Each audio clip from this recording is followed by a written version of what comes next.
జగ్గంపేటలో ఉన్న ప్రభుత్వ, private, corporate స్కూళ్లను, కాలేజీలను మోయించడం జరిగింది. ఈ సందర్భంగా విద్యార్థి సంఘాల నాయకులు మాట్లాడుతూ నేషనల్ టెస్టింగ్ ఏజెన్సీ జాతీయ స్థాయి పరీక్షలను నిర్వహించడంలో విఫలమైందని, తీవ్రమైన అవకతవకలు, వ్యత్యాసాలతో, బాధ్యత రాహిత్యంతో పరీక్షలు నిర్వహించారని, ఆంధ్రప్రదేశ్ రాష్ట్ర ముఖ్యమంత్రి ఈ విషయంపై స్పందించి నష్టపోయిన విద్యార్థులకు న్యాయం చేయాలని, కేంద్ర ప్రభుత్వం నిర్వహిస్తున్న పరీక్షలు రాష్ట్ర ప్రభుత్వాలకు అప్పగించాలని, ముంబై ఐఐటీ నుండి హైదరాబాద్ సెంట్రల్ యూనివర్సిటీ వరకు విద్యార్థి సంఘ నేతలపై అక్రమ కేసులు, నిర్బంధాలు, యూనివర్సిటీలో ప్రజాస్వామ్యాన్ని అణచివేత చర్యలు ఆపాలని, దేశవ్యాప్తంగా పాఠశాల మూసివేతను ఆపాలని, నీటి పరీక్ష విధానాన్ని రద్దు చేయాలని అసెంబ్లీలో తీర్మానం చేయాలని డిమాండ్ చేశారు.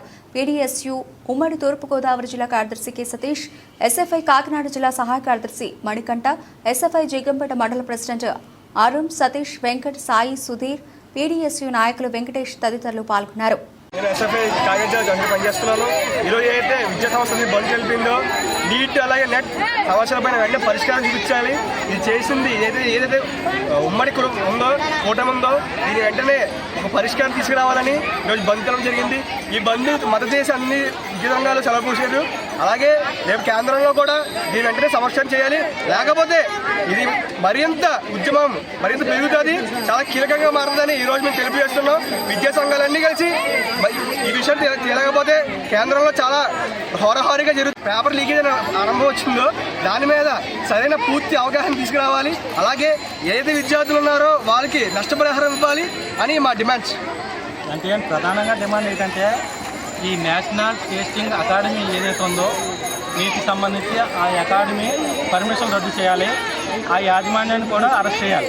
ప్రధానంగా అది ప్రధాన డిమాండ్ మాది. అలాగే ఈ నెట్లో నష్టపోయిన విద్యార్థులకి నష్టపరిహారం చెల్లించాలి, వారి భవిష్యత్తును కాపాడాలి.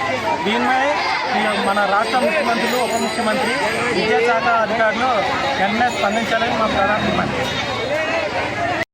పీడీఎస్ ఉమ్మడి తూర్పుగోదావరి జిల్లా కార్యదర్శిని. ప్రధానంగా ఈరోజు విద్యార్థి సంఘాల ఆధ్వర్యాలు, విద్యార్థి సంఘాలు అంటే ఎస్ఎఫ్ఐ, పీడీఎస్ విజృంభణ, ఏఎస్ఎఫ్ఐ మొదలగు విద్యార్థి సంఘాలు దేశవ్యాప్త బంద్కు పిలుపునిచ్చాయి. ఈ రోజున ప్రధానంగా ఈ బంద్లో భాగంగా నీటు, నెట్ కలిపి ఈ రోజున విద్యాశాఖ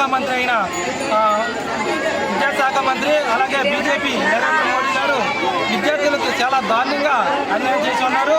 ప్రధానంగా మన రాష్ట్ర ముఖ్యమంత్రి వర్యులు నారా చంద్రబాబు నాయుడు గారు, అలాగే ఉప ముఖ్యమంత్రి వర్యులు పవన్ కళ్యాణ్ గారు కూడా దీనిపై స్పందించి దీనికి సరైన న్యాయం చేకూర్చాలి. అలాగే నష్టపోయిన విద్యార్థులకి సరైన న్యాయం చేకూర్చాలని ఈ రోజున మేము ప్రధానంగా డిమాండ్ చేస్తున్నాం. అలాగే ఇక విద్యార్థి సమస్యలు అయితే రాష్ట్ర వ్యాప్తంగా చాలా మట్టుకు ఉన్నాయి. ఈ రోజున బీజేపీ ప్రభుత్వం విద్యా వ్యవస్థని చాలా నీరుగారుస్తుంది. ఇక్కడ మేము ప్రధానంగా డిమాండ్ చేసేది ఏంటంటే విద్యా వ్యవస్థని ఆ పథకాలు ఈ పథకాలు పెట్టుకుంటూ విద్యా వ్యవస్థని పక్కదారి పట్టిస్తున్నారు. ప్రధానంగా ఈ రోజుని విద్యార్థులు భవిష్యత్ ఏటో అయోమయ గతిలో ఉన్నారు. కావున ఈ రోజున మా విద్యార్థి సంఘాల ఆధ్వర్యంలో నీటిలో నష్టపోయిన విద్యార్థులకు మాకు న్యాయం చేకూర్చాలని ప్రధానంగా డిమాండ్ చేస్తున్నాం.